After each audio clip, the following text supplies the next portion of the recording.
I was drinking my morning coffee when I noticed the construction crew rolling up to my east field with equipment that looked like it meant business.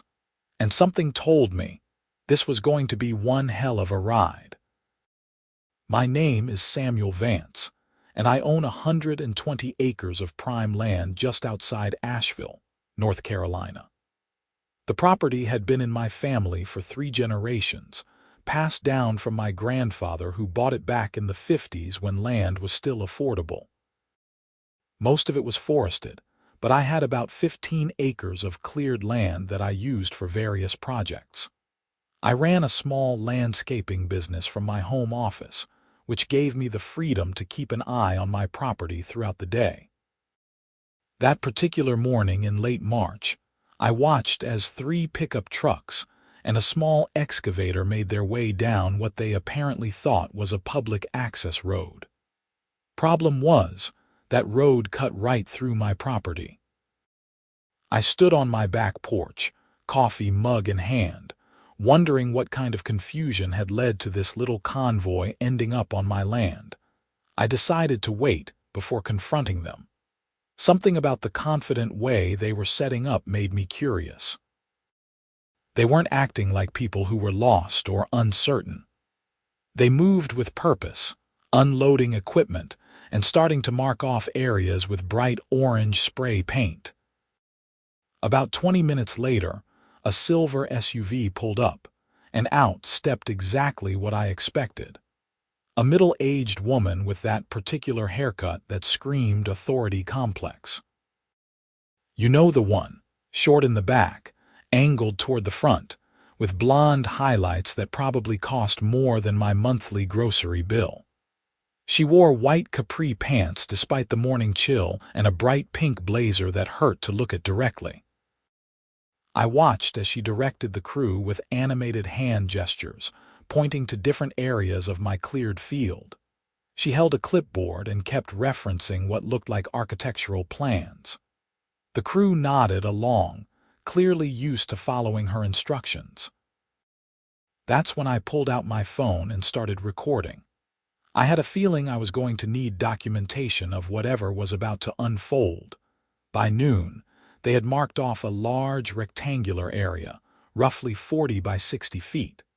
The excavator had started digging what looked like holes for posts. I could see playground equipment still wrapped in plastic sitting on a flatbed truck that had arrived around 11. This wasn't some small project. They were building a full-scale playground, complete with what looked like swings, a climbing structure, and one of those elaborate wooden castle things that kids go crazy for.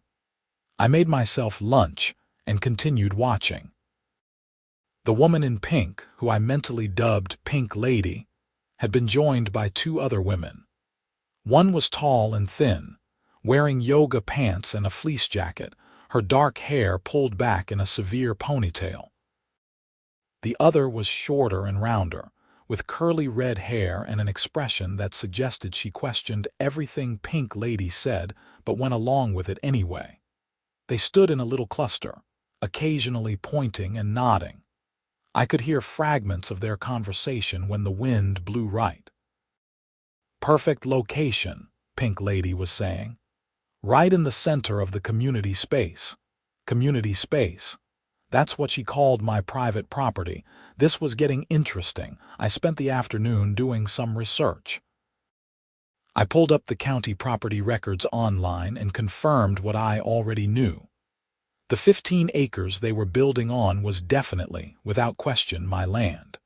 The property lines were clear, surveyed, and recorded. I also pulled up the HOA maps for Meadowbrook Estates, the planned community that had sprung up about half a mile from my property over the past 3 years. Meadowbrook Estates was one of those cookie-cutter developments with about 200 homes, each one barely distinguishable from the next. They had their own HOA, their own community center, and apparently their own delusions about property boundaries. I made a few phone calls. First to my property surveyor, Mike Chen, who had done work for me 2 years ago when I was considering subdividing a portion of the land. Mike, I need you to come out and remark my eastern boundary line, and I need you to do it soon. What's going on, Sam? Mike asked. Let's just say someone is doing some unauthorized construction, and I want crystal clear documentation of where my property line sits. I can be there tomorrow morning, Mike said. 9 o'clock work. Perfect. Next, I called my attorney, Robert Fitzgerald. Robert had handled my family's legal matters for years, including the estate transfer when my father passed away 5 years ago. Robert, I've got a situation developing. The HOA from Meadowbrook Estates is building a playground on my land. There was a pause. On your land, not near your property line, but actually on your property. About 200 feet inside my boundary, actually. They've been at it all day. And you haven't stopped them. Robert sounded confused. Not yet. I'm documenting everything. I want them fully committed before I drop the hammer. Robert chuckled. You're letting them dig their own grave. I like it. But Sam, we need to be careful here. Document everything, but don't wait too long. We don't want any adverse possession claims down the road. How long do I have? In North Carolina, adverse possession requires continuous use for 20 years, but let's not test it. Let them finish the construction if you want, but then we move immediately. I'll start drafting a cease and desist letter and prepare for a demolition notice. That's exactly what I wanted to hear. That evening, I walked down to my eastern property line with my phone, recording everything. The crew had left for the day, but they had made significant progress. 8 posts were set in concrete, clearly marking the footprint of the main play structure. The holes for the swing set posts were dug and ready. Piles of lumber, mulch, and equipment sat covered with tarps. I made sure to get clear shots of everything, including the markers that showed they were well within my property boundaries.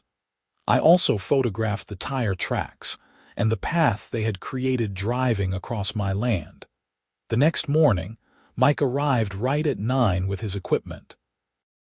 The construction crew showed up about 15 minutes later, and I watched from my porch as Mike began setting up his surveying equipment right where the crew wanted to work. Pink Lady emerged from her SUV and marched over to Mike. I was too far away to hear the conversation, but her body language was aggressive, lots of pointing and hand waving. Mike, to his credit, remained calm and professional, continuing his work. Then Pink Lady made the mistake I was hoping for. She pulled out her phone and made a call, and 5 minutes later, a Meadowbrook Estates security vehicle pulled up. The guard, a young guy who looked fresh out of high school, approached Mike. I decided it was time to make my appearance. I walked down the field, taking my time, letting them see me coming. "Is there a problem here?" I asked as I approached. Pink Lady spun around. "Yes, there is a problem. This man is interfering with our community construction project. This is Meadowbrook Estates community space, and we have every right to build here." "Community space," I repeated. "That's interesting. Mike, what does your survey say?" Mike pointed to the boundary markers he had just placed. "These mark the eastern boundary of Samuel Vance's property.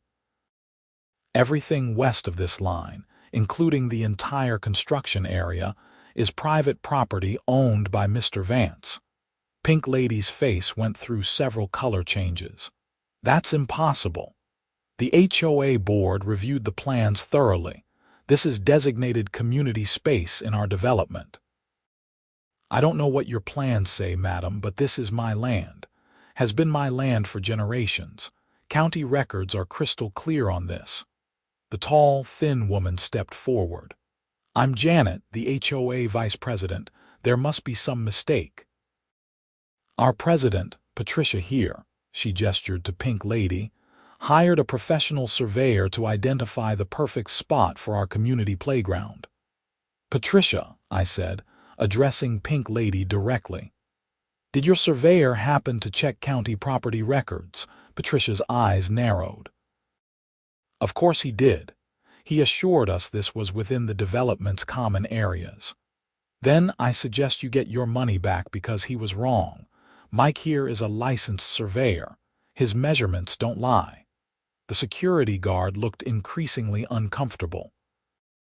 Madam, if this is private property, we might have a situation here. This is ridiculous, Patricia snapped. Janet, call our attorney. We are not stopping this project. I held up my hand. Actually, you know what? Don't stop. Keep building. Everyone turned to look at me like I'd grown a second head. Excuse me, Patricia said. You heard me. Keep building. You have already started. You have equipment here. You have a crew ready to work. I would hate to see all that effort go to waste on day 2. Patricia's expression shifted from anger to suspicion. What are you playing at? Nothing. I'm just saying that if you want to build a playground, go right ahead. Don't let me stop you. I turned and walked back to my house, leaving them confused and uncertain. I could feel their eyes on my back the whole way. Mike caught up with me at my porch. Sam, what are you doing? Giving them enough rope, I said. Document everything, Mike. Every marker, every measurement. I want this ironclad. Mike shook his head but smiled. You're crazy, you know that. But I like your style. Over the next 5 days, I watched as the Meadowbrook Estates HOA constructed the most elaborate playground I had ever seen. The main structure was a massive wooden castle with multiple levels, slides, bridges, and climbing walls. The swing set had 8 swings, including 2 of those bucket swings for toddlers and 2 tire swings. They installed a merry-go-round, a seesaw, and one of those bouncy spring riders shaped like a horse. The entire area was bordered with landscaping timbers and filled with expensive rubber mulch that was supposed to be safer than traditional wood chips. They even installed benches, picnic tables, and a small pavilion with a roof for shade. Solar-powered lights were placed along the pathways. A water fountain was connected to who knows what water source they thought they had access to. The whole project probably cost somewhere north of $80,000. Patricia was there every single day, directing, supervising, and occasionally getting into heated discussions with the construction crew when things weren't going exactly as she envisioned. Janet and the red-headed woman, whose name I learned was Denise, were also frequent visitors. On the 3rd day, I noticed they had posted a sign at the entrance to the playground area. Meadowbrook Estates Community Playground, HOA members only. Violations will be prosecuted. That made me laugh out loud. I documented everything meticulously. Photos, videos, timestamps. I kept a detailed log of every vehicle that came and went, every person who worked on the project, every material that was delivered. Robert had advised me to create an undeniable record, and that's exactly what I was doing. On the evening of the 5th day, as the crew was packing up their equipment and the playground stood complete in all its glory, Patricia, Janet, and Denise stood admiring their work. I could see them taking photos, probably for the HOA newsletter or Facebook page. That's when I made my move. I walked down to where they stood and Patricia saw me approaching. She had a triumphant smile on her face. Mr. Vance, come to see what a real community asset looks like. Actually, Patricia, I came to deliver this. I handed her an envelope. She opened it and I watched her face as she read. The letter was on official law firm letterhead from Fitzgerald and Associates. This is a cease and desist notice, she said slowly, her voice losing some of its confidence. Keep reading, I said, and a demolition notice. You are hereby ordered to remove all structures, equipment, and materials from the property located at. Her voice trailed off as the words sank in. This is a joke, no joke. You have built an elaborate playground on my private property without permission, without an easement, and without any legal right whatsoever. That letter gives you 10 days to remove everything and restore the land to its original condition. Janet grabbed the letter from Patricia's hands and read it herself. But we spent tens of thousands of dollars on this project. The community donated money specifically for this playground. That's unfortunate, I said. But it doesn't change the fact that you built it on land you don't own and never had permission to use. Denise, who had been quiet, spoke up. Why did you let us finish? Why didn't you stop us on day one? Because on day one, you had barely started. Stopping you then would have cost you a few $1,000s at most. But you were so confident, so absolutely certain that you were right, that I figured you needed a more expensive lesson in doing your due diligence. Patricia's face had gone from triumphant to pale to a deep, angry red. You set us up. You deliberately let us waste all this money and time. No, Patricia, you set yourself up. You failed to verify property ownership before starting construction. That's on you, not me. I have no obligation to stop you from making mistakes on my property. In fact, I have every right to let you trespass to whatever extent I choose and then hold you accountable for it. This is extortion, Patricia said, her voice shaking with anger. It's not extortion. I'm not asking you for money. I'm asking you to remove your unauthorized construction from my private property. That's completely legal and reasonable. Robert had prepared me for this conversation. We had gone over every possible argument they might make, every legal angle they might try. I was ready for all of it. We will fight this, Patricia said. Our HOA attorney will tear this apart. You're welcome to try. The property records are public and undisputable. My surveyor's measurements are certified and accurate. I have documentation of every day of your construction, including the dates you were explicitly told this was private property and chose to continue anyway. Good luck fighting that. I turned to walk away, then paused. Oh, and Patricia, that sign you posted about prosecuting violations. You might want to take that down. It's a bit ironic given the circumstances. I left them standing there in the fading daylight, surrounded by their beautiful, expensive mistake. The next morning, my phone started ringing at 7. I let it go to voicemail. The call was from a number I didn't recognize, but the voicemail revealed it was Marcus Weber, the HOA attorney for Meadowbrook Estates. Mr. Vance, this is Marcus Weber calling on behalf of the Meadowbrook Estates Homeowners Association. We need to discuss this unfortunate misunderstanding regarding the playground. Please call me back at your earliest convenience. Misunderstanding. That was a nice way to spin it. I called Robert instead. The HOA's lawyer left me a message, calling it a misunderstanding and wanting to talk. Don't call him back directly. Give me his information. All communication should go through me from this point forward. That's what I figured.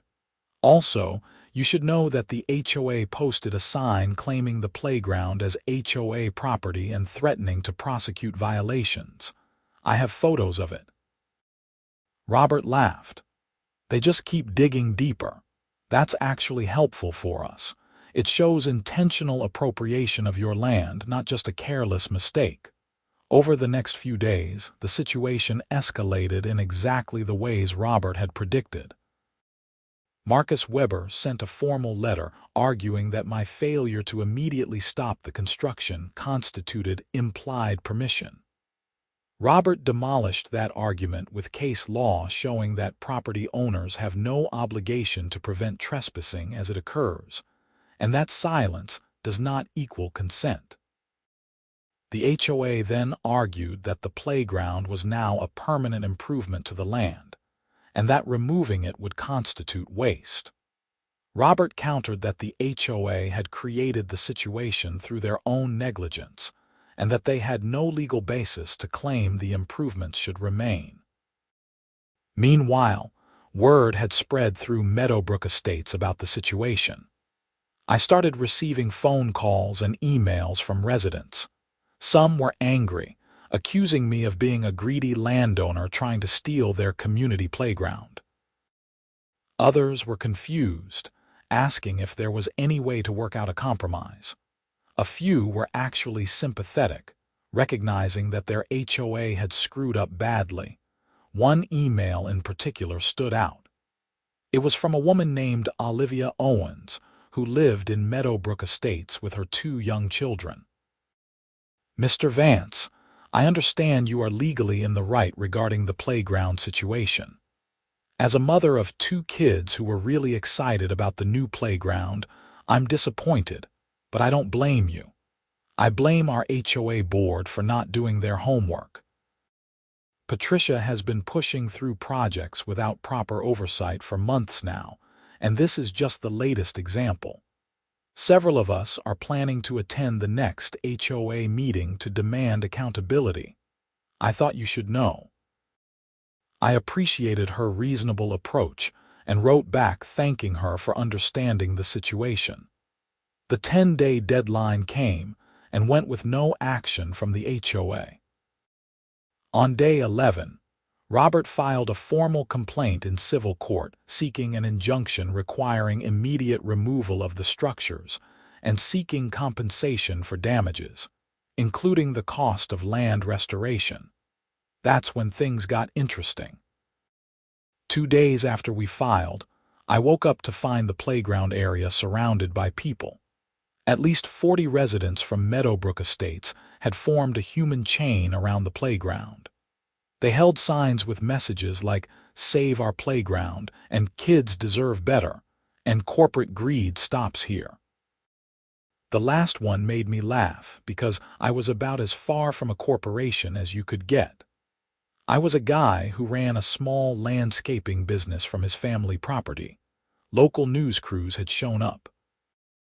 I could see 2 vans from different stations, reporters doing stand-ups with the playground in the background. My phone rang. It was Robert. "Are you seeing what's happening at your property?" "Looking at it right now from my porch." "Don't go down there. Don't engage. Let them protest." "They are trespassing, but engaging with them will only make you look bad on the evening news." "Agreed. But how long do we let this go on? If they are still there tonight, we call the sheriff. During the day, with news cameras present, we take the high road." Around noon, a reporter knocked on my door. She was young, probably mid-20s, with dark hair and the kind of eager expression that suggested she thought she was about to expose some grave injustice. "Mr. Vance, I'm Kelly Summers from Channel 7 News. Would you be willing to answer a few questions about the playground situation?" I had discussed this possibility with Robert. "I can give you a brief statement, but I'm not doing an on-camera interview." "That's fine. Can you explain why you are demanding the removal of a playground that will benefit children in the community?" "I'm requiring the removal of unauthorized structures built on my private property without permission. The HOA had no legal right to build on my land. They never asked, never negotiated, and never verified ownership before starting construction. But you let them finish building. Some people are saying that shows you gave permission." "Silence is not permission. I had no legal obligation to stop them. They were responsible for verifying property ownership before breaking ground. They failed to do that. The playground cost over $80,000 in HOA funds and community donations. Doesn't that concern you?" "It concerns me that the HOA spent that much money without doing basic due diligence. That's a failure of leadership, not a problem I created. Would you consider donating the land to the community?" "No, this is family land that's been in my family for 3 generations. I'm not giving it away because someone else made a costly mistake." Kelly was scribbling notes. "One more question. Some residents are calling you heartless and greedy. What do you say to that?" "I'd say they are misdirecting their anger. I'm not the one who built on someone else's land without permission. Patricia and the HOA board made this mess. They should be the ones answering these questions. The interview was over, and Kelly thanked me before heading back to the protest. I watched from my window as she interviewed several protesters. I could see Patricia in the crowd, no doubt spinning the story her way. That evening, I watched the news coverage. As expected, the story was framed as a David versus Goliath situation, with me as the big bad landowner and the HOA as the scrappy underdogs fighting for their community. My brief statement was edited down to a soundbite that made me sound cold and dismissive, but there was one interesting moment. The reporter had also interviewed Marcus Weber, the HOA attorney, and asked him directly if the HOA had verified property ownership before building. Weber's answer was carefully worded. The HOA relied on information from a contracted surveyor who identified what was believed to be community space. Believed to be was doing a lot of work in that sentence. The protest continued for 3 more days. Different residents rotated in and out, maintaining a constant presence around the playground. Patricia was there every day, organizing shifts and talking to reporters. She had fully embraced her role as the defender of the community. On the 4th day of the protest, something changed. I noticed that the crowd was smaller, maybe 20 people instead of 40. There were also some heated discussions happening within the group. I watched through binoculars as Olivia Owens, the woman who had emailed me, appeared to be arguing with Patricia. That evening, Olivia sent me another email. "Mr. Vance, you should know that many of us have started asking questions about how this happened. Patricia keeps insisting it was an honest mistake, but we have learned that she never got board approval for the location. She picked the spot herself and moved forward without a proper vote. We are also questioning why the HOA's surveyor, who happens to be Patricia's brother-in-law, didn't catch such an obvious error. There is going to be a special meeting next week. Heads are going to roll." I forwarded the email to Robert with a note. "The plot thickens." Robert called me immediately. "Sam, this is gold. If Patricia acted without proper board authority, that's a breach of her fiduciary duty to the HOA.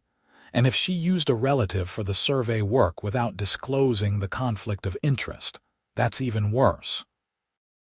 This might end up being more than just a property dispute. What are you thinking?" "I'm thinking Patricia might face personal liability here. If she acted outside her authority and cost the HOA $80,000, the HOA itself might sue her for restitution." "Couldn't happen to a nicer person," I said. The following Monday, I received a call from Janet, the HOA vice president. "Mr. Vance, this is Janet Martinez from Meadowbrook Estates. I'm calling to apologize on behalf of the HOA board. We have discovered that proper procedures were not followed in the planning and approval of the playground. We would like to meet with you to discuss a resolution." "Does Patricia know you are calling me?" There was a pause. "Patricia is no longer in her role as HOA president. She was removed by an emergency board vote last night." "I see. Well, Janet, you should coordinate with my attorney, Robert Fitzgerald. He handles all matters related to this situation." "Of course, I understand. But Mr. Vance, off the record, is there any scenario where the playground could stay? Could we negotiate some kind of lease or easement?" "Janet, I appreciate the call, but I have no interest in leasing my land or granting an easement. The playground needs to be removed and the land needs to be restored. That hasn't changed." "I understand. Thank you for your time." The next day, the protesters were gone. The playground sat empty, no human chain, no signs, no news cameras. It looked almost sad, this bright, cheerful structure sitting unused and unwanted on my land. The special HOA meeting that Olivia had mentioned took place that Thursday evening.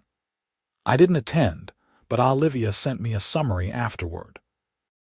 Patricia had been not only removed as president, but also banned from holding any HOA position for 5 years. The board had voted to hire an independent investigator to review the playground project and determine what went wrong. They had also voted to sue Patricia personally for the costs incurred due to her negligence and conflict of interest in hiring her brother-in-law as the surveyor.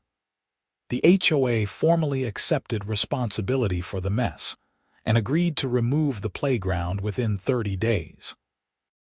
On a rainy Saturday morning in early May, the demolition crew arrived. I watched from my porch as they systematically disassembled everything. The swings came down first, then the slides, the climbing walls, the bridges. The wooden castle that had taken days to construct was reduced to a pile of lumber in a few hours. The benches, picnic tables, and pavilion were loaded onto trucks. Even the rubber mulch was scooped up and hauled away. It took 2 full days to complete the removal. When they were finished, all that remained were the holes where the posts had been set in concrete and the compressed earth where the playground had stood. Per the agreement Robert had negotiated, the HOA also had to restore the land. They brought in topsoil, graded the area, and seeded it with grass. They filled in the tire ruts their vehicles had created. A landscaping crew, ironically not unlike the kind of work my own company did, spent a week making sure the field looked as close to its original condition as possible. The total cost to the HOA, between the original construction and the removal and restoration, exceeded $110,000. Patricia, meanwhile, had lawyered up. She was fighting the HOA's lawsuit against her, claiming she had acted in good faith and that any mistakes were honest errors in judgment.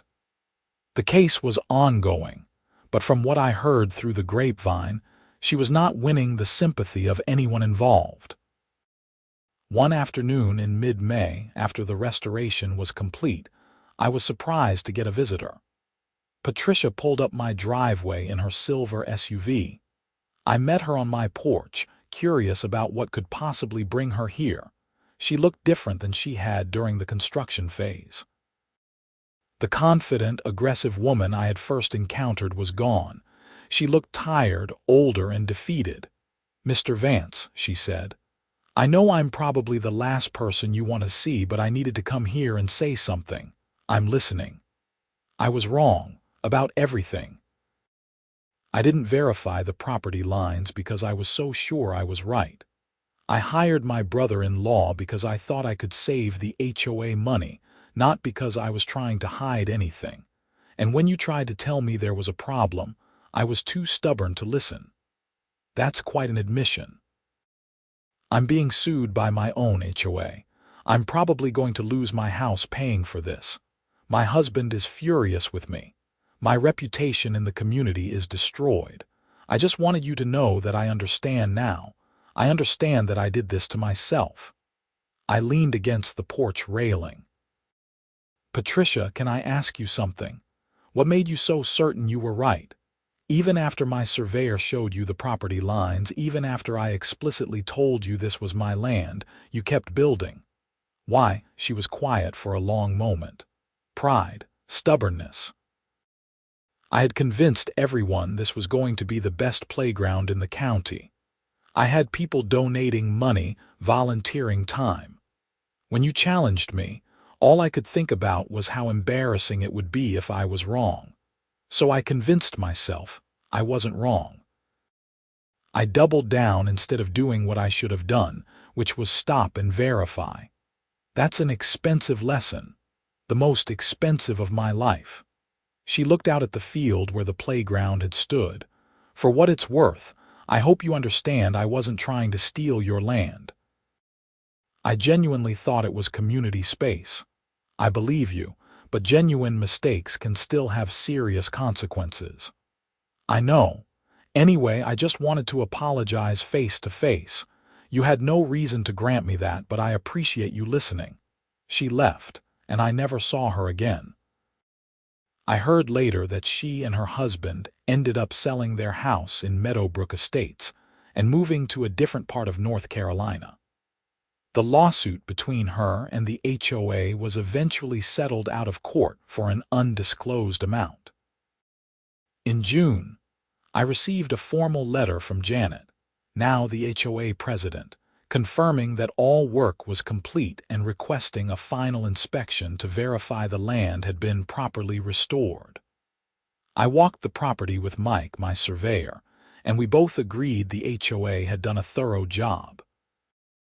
I signed off on the completion, and that was the official end of the matter, but it wasn't quite the end of the story. In July, I got a call from a reporter working on a longer piece about the situation. Not Kelly from Channel 7, but a writer from a regional magazine focused on property rights and HOA governance. Her name was Deanna, and she had been following the case. "Mr. Vance, I'm writing an article about what happened with the Meadowbrook Estates playground. I have interviewed several people involved, including Patricia, Janet, and some community members. I would love to include your perspective." I had avoided detailed interviews until this point, but enough time had passed that I felt comfortable talking more openly. Deanna came to my property and we talked for over an hour about everything that had happened.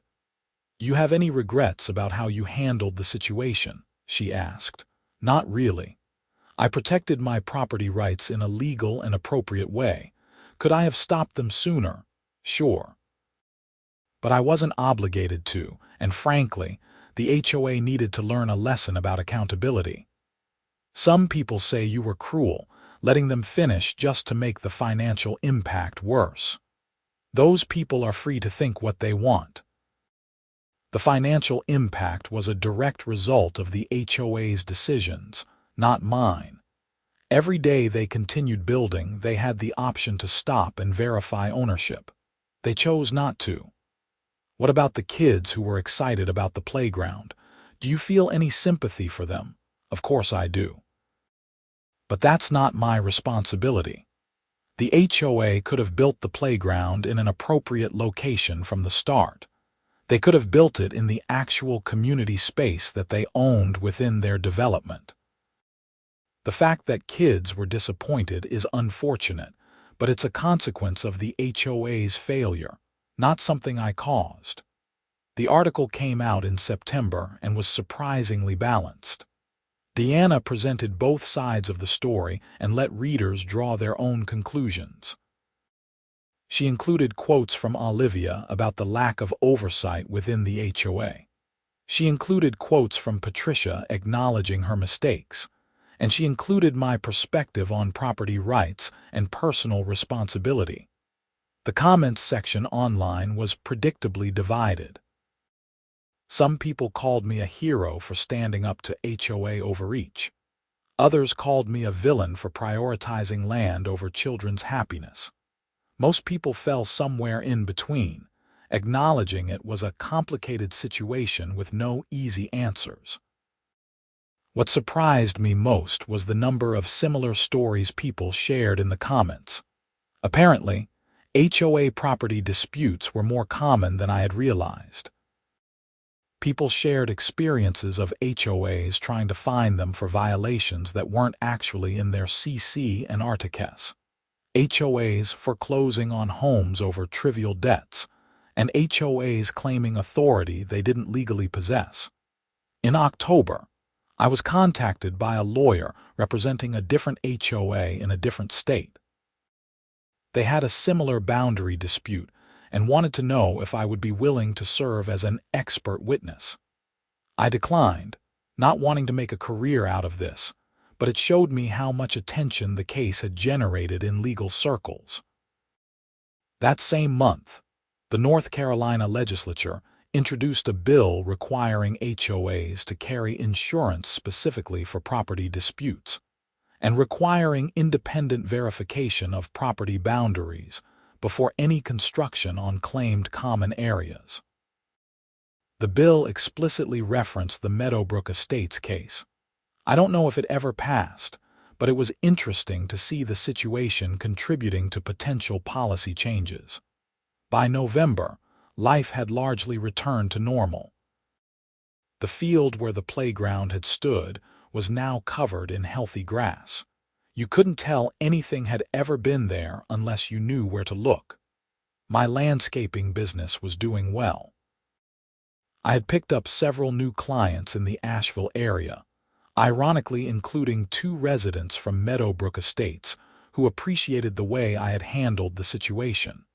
One of those clients was Olivia Owens. She hired me to redesign her backyard landscaping. While I was working on the project, she told me about the aftermath within the community. Things have changed pretty dramatically since the playground disaster, she said. The new board is much more careful about following procedures. Every decision has to be documented, voted on properly, and verified by outside sources before moving forward. It's actually made the HOA more functional. That's good to hear. And honestly, most people have moved past it. There was a lot of anger at first, directed at you, at Patricia, at the situation in general. But now people recognize it was a learning experience for the whole community. Did they ever build a replacement playground? They did, actually. It's on actual HOA property this time, right next to the community center. It's smaller than what Patricia had planned, but it's nice. The kids love it. That's good. That's how it should have worked from the beginning. In December, almost exactly 9 months after Patricia first rolled up with her construction crew, I received one final piece of correspondence related to the case. It was a check from the Meadowbrook Estates HOA in the amount of $15,000. There was a letter attached explaining that, as part of their settlement with Patricia, she had been required to pay restitution not just to the HOA but also to me, for the extended trespassing and use of my land during the construction period. Robert had negotiated for this as part of the final resolution. I hadn't expected to actually see any money, but there it was. I called Robert. The check arrived. Good. That closes out everything. You are officially done with this whole mess. What do you think I should do with it? That's up to you, Sam. You earned it. Patricia trespassed on your land for weeks. This is appropriate compensation. I thought about it for a few days. $15,000 was not nothing, but it also wasn't life-changing money for me. And while I had been perfectly within my rights throughout this entire situation, I also recognized that a lot of regular people, families in Meadowbrook Estates, had been caught in the middle of something that wasn't their fault. I called Olivia.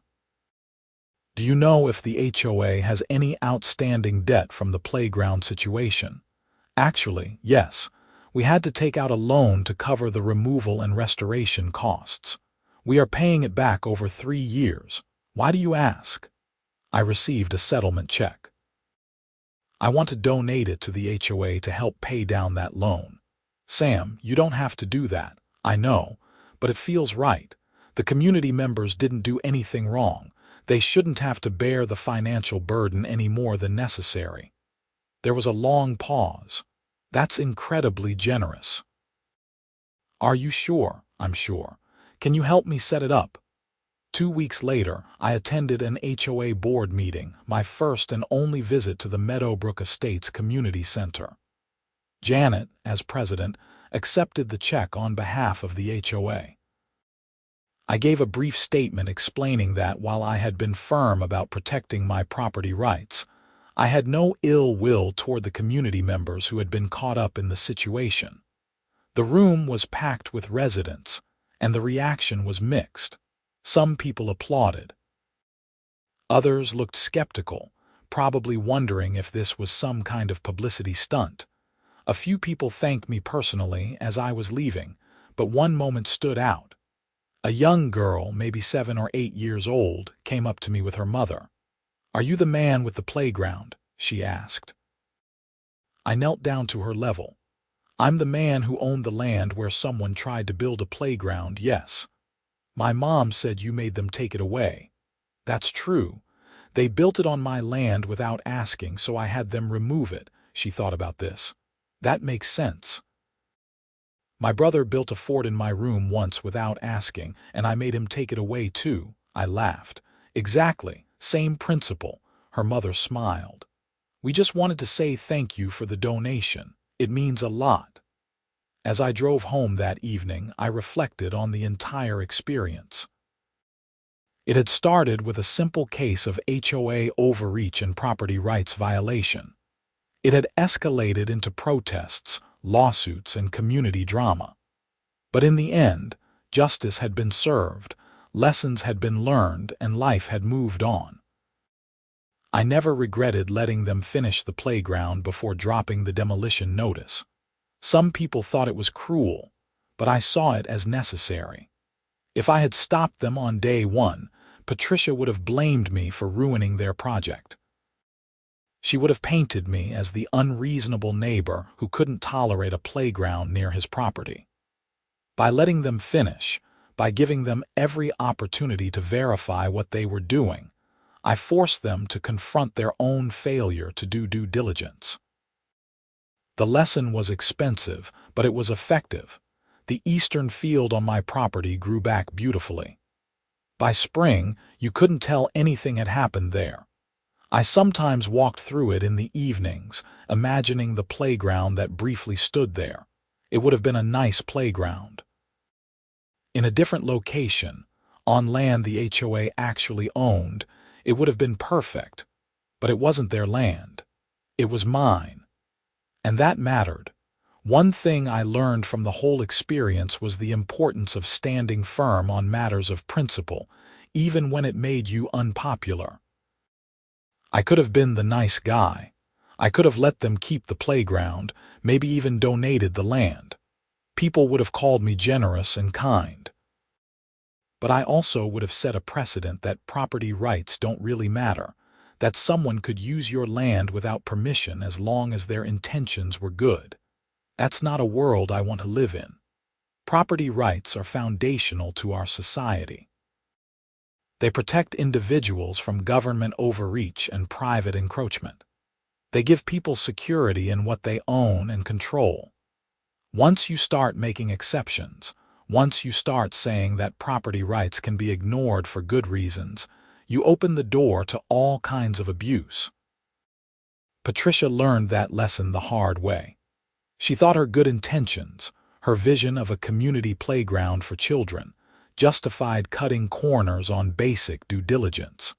She was wrong, and the cost of being wrong was over $100,000 and her reputation in the community. But she wasn't entirely a villain. She made mistakes, huge mistakes, but she owned them in the end. That conversation we had on my porch, where she apologized and acknowledged what she had done wrong, that meant something.